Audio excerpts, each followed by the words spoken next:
Hi, I'm Emily, and this is the Flint Water Crisis. What is the Flint Water Crisis? On April 25th, 2014, city officials of Flint, Michigan, looking to save money, switched the main source of drinking water from Detroit's city system to the Flint River. Not only was this water highly corrosive, it was full of lead and other poisons that were released into thousands of homes. Why and how did this crisis begin? This crisis is all because the city and state officials failed to treat the water properly, breaking a federal law and exposing thousands of residents. Soon after the switch, residents began noticing the foul smell and dark color. When voicing concerns to officials, they called the concerns callous and dismissive. When government officials finally acknowledged a problem, only after much persuasion from the residents, they still assured residents that it was safe and drinkable. What policies affected this issue?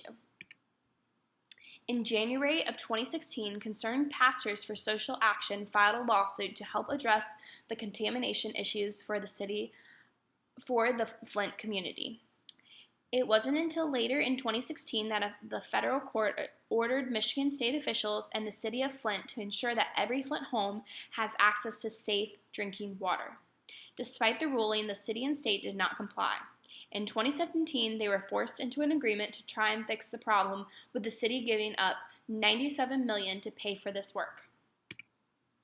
What else is revealed in this issue? Environmental racism.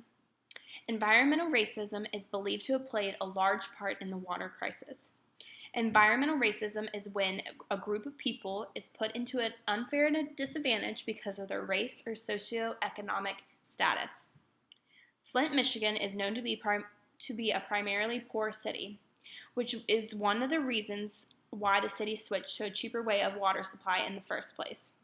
Poorer cities like Flint are places that tend to be disproportionately at a greater risk for environmental contamination and health risks. What are the impacts from this? Long-term health issues from exposure. Lead exposure is plaguing the residents of Flint, Michigan, not only right now, but potentially for the rest of their lives. This issue is known as the silent pediatric epidemic. Lead exposure affects children the most. Lead exposure lowers IQ levels, which creates environmental and behavioral issues for children in the future. These children are also more likely to be involved in crime or not be able to complete school because of the lead poisoning, potentially setting them up for failure from the beginning. And then here are some symptoms of lead poisoning. As you can see, these affect every part of your body. They're not just concentrated in one part, so these entirely affect a child that is being poisoned. So, a personal story from someone who's affected. In the documentary, Something in the Water, we saw Michigan natives named the McLeod and Lauren family that had lived in the crisis for many years. This family explained to the interviewer of their personal struggles with the water crisis. They first noticed the troubles when the water was coming out brown and their family dog had gone mad. Its water bowl was turning into a gelatinous liquid minutes after being filled.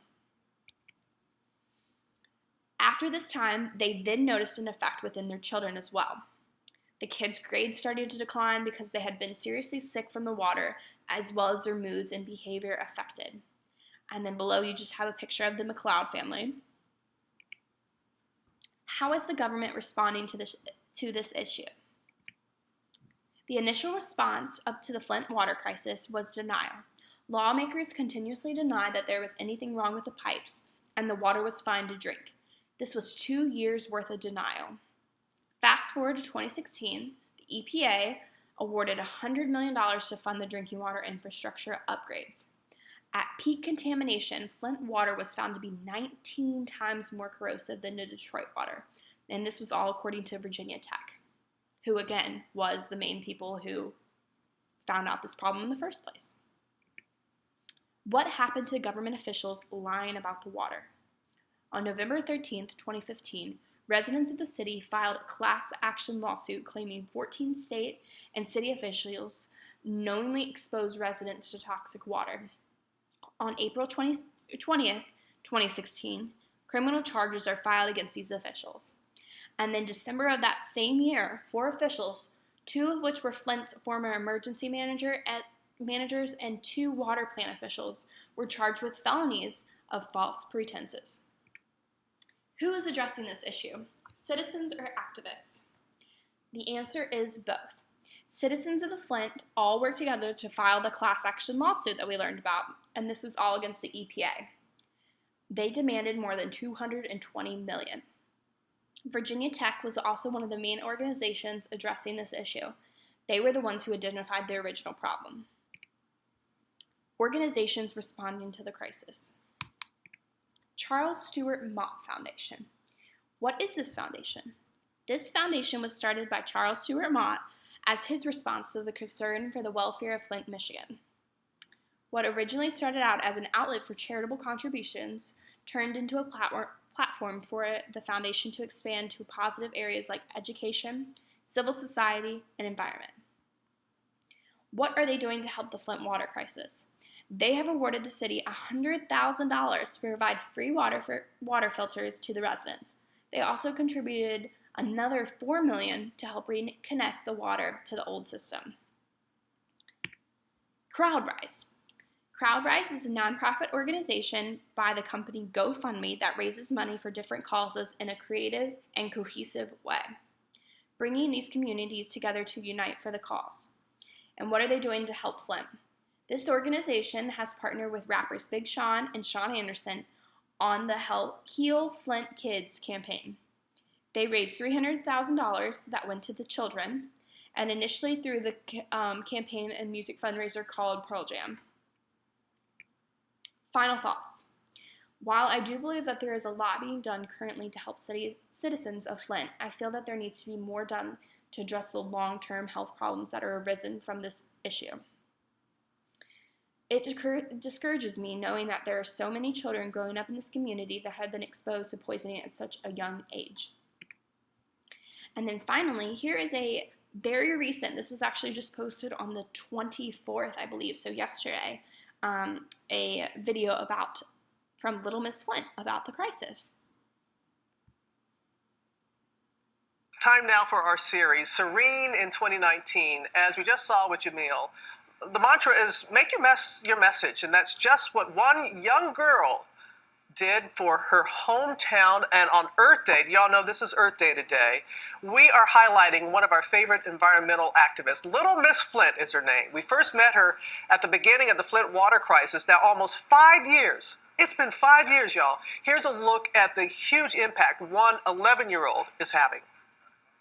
My name is Mara Copeland. I'm 11 years old. I live in Flint, Michigan, and you can call me Little Miss Flint. This bright and bubbly 6th grader from Flint, Michigan has a real thirst for environmental change. I want to speak up and say, hey, the water's bad. Could someone please fix it? But they never did fix it. So I said, well, gotta listen to me because I'm a kid. Taking matters into her own hands, Little Miss Flint did what I like to say and made her mess her message. 150,000 bottles! Putting on weekly water distribution events for thousands of Flint residents with limited access to clean water after nearly 5 years since the start of the water crisis. People are still using bottled water, and they're not drinking or using the water to do anything.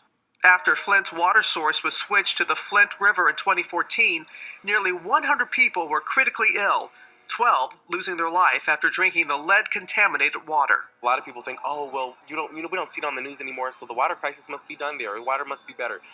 Absolutely not. I'm definitely not ever drinking the water, and I'm never going to let my son drink it again. I just put it up in my mouth and just spit it out. With nearly 100,000 followers, Mari receiving global attention, reminding the world that they too can make a difference. One person tweeting in support, "Love this. I teach STEM, and my students were in shock that the U.S. has places with poor water. So inspired by Little Miss Flint." The impact she's having here within our organization and also in the city is just massive, and it's really amazing to just see an 11-year-old just doing so much. She does good things for the community. I like to help her with it. Like, she gives water and she thinks about others and not just like herself. As we celebrate Earth Day today, Mari reminds us that a clean earth is worth fighting for.